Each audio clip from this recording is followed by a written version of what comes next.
Hi there, Amira from the School of Rock. I just finished teaching a belly dance class. And what I wanted to do is give you some tips for a successful belly dance practice or class.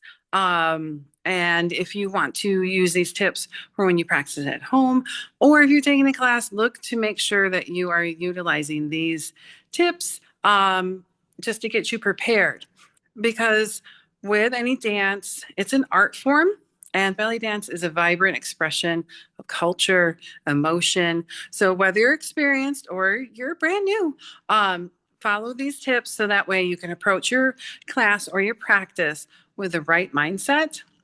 So I've got 10 of them for you, and that way you can use these, like I said, on the dance floor or at home. So first, listen to your body.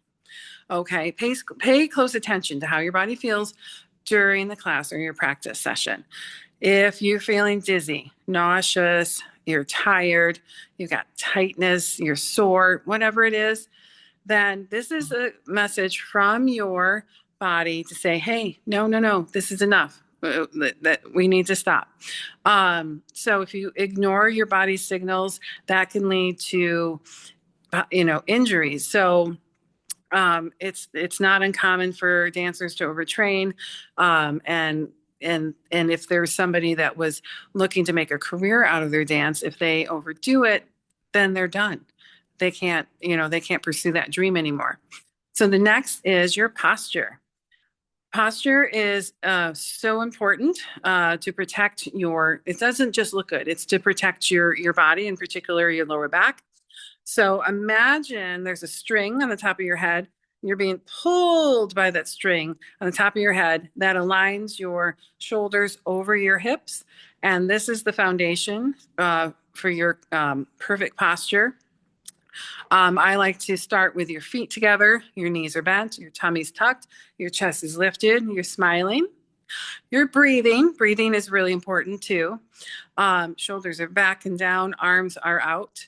And I know that's a lot to think about, but if you do it enough times, then it's going to become second nature.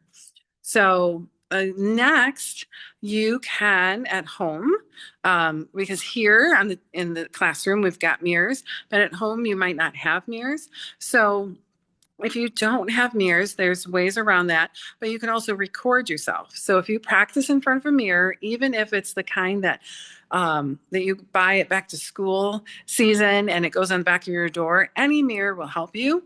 Preferably, one where you can see your feet as well, but do the best you can. I'm sure not everybody can have floor length mirrors at home. So by either using mirrors or recording yourself, that is going to help you and increase your skill level, because that way you can visually check your form and identify areas that need improvement. So after, let's say you record yourself, you watch the recording, you might notice, I'm not really lifting my arms as much as I need to, or, I need to be more fluid.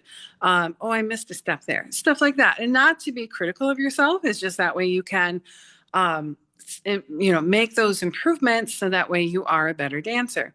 So making just slight adjustments and better, you're going to have a better overall performance. So if you record yourself and watch it back, you might find that you're going to have better self-awareness after using that technique. So next, embrace the learning curve. So be patient with yourself. You can't compare yourself, because if you compare yourself from somebody's, day 10 and you're on day 1, it's not going to look the same. So you might feel clumsy because let's face it, the dance is a skill and it takes time to develop. So celebrate your small achievements.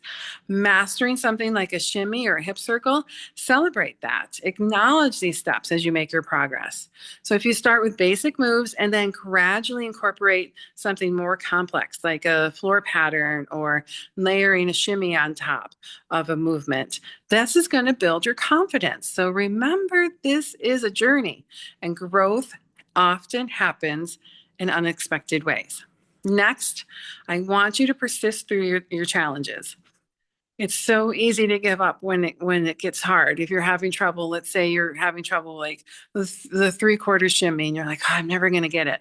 But you can't say that to yourself. You are going to get it. So the thing about dance in particular, I love belly dance because it teaches you resilience. Keep practicing. So even when it gets hard, right? With determination, you're going to find that what once seemed out of reach and impossible, then yeah, it's just second nature because you practiced enough. There are studies that show that practicing consistently leads to 50% increase in your skill level. So even when it gets hard and you're struggling, keep going because you are going to blossom into that dancer that you're aiming to be. Next, we want to make sure that you are on a safe floor because again, injuries, right? So choosing a floor, if you can, that has cushioning. Ideally, a sprung hardwood floor is a dancer's dream. Um, so avoid hard surfaces like concrete, so that because that's really hard on your legs, your feet, your knees, your lower back. So if you can have something, a nice dance spot, even if it's small, that has that cushioning, you're going to feel the difference, and your body will thank you.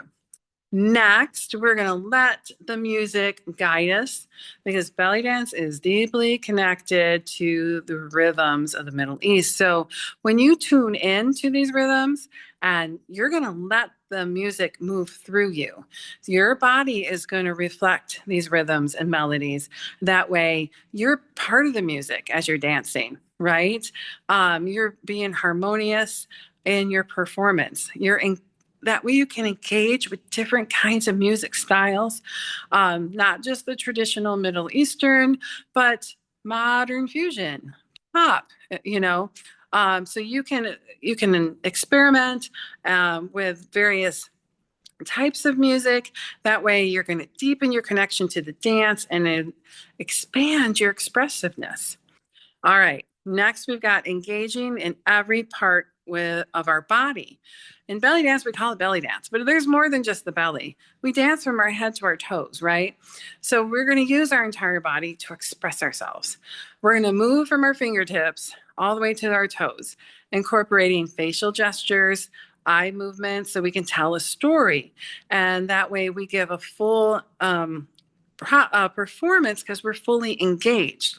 So as you're learning the moves, you can add something simple like a soft hand movement, and that can elevate your dance, making it more dynamic and compelling, even if you're just performing for your potted plant. All right, next we're going to convey our emotions with our facial expressions. So it's um, it's one of the last things that you do when you're learning, because first you're learning the dance steps and you're learning how to move, and then oh, my arms, and then oh, I have to give facial expressions too. Yes, you do. So think about it like a cherry on top of a sundae, right? You can eat the sundae, but the cherry on top makes it like that, that's like that one little thing that you can add. So facial expressions are essential to conveying your feelings while dancing.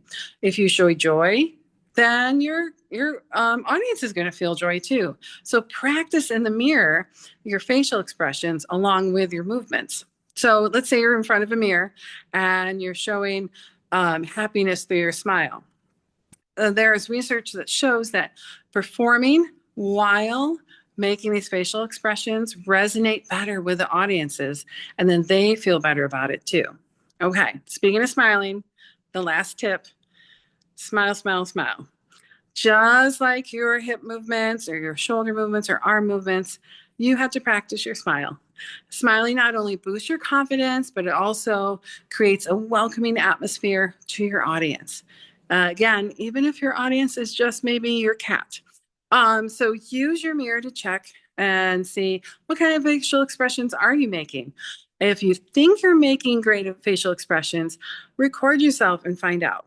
Because maybe you kind of just look bored, and you want to have, you want to look like you're enjoying yourself because you are, right? So if you are improving your confidence, that's also improving your performance. So practice your smile and then see how that elevates your performance on stage. Okay, those are the 10 tips. Embrace belly dance because this is a captivating art form.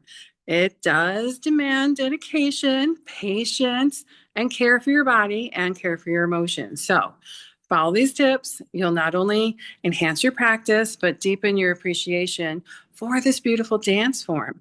So, listen to your body, savor every step, and then let the let the rhythm drive your movements. So, put on your hip scarf, find your dance space with the right flooring, and then turn up the music and happy dancing. Until then, keep rocking.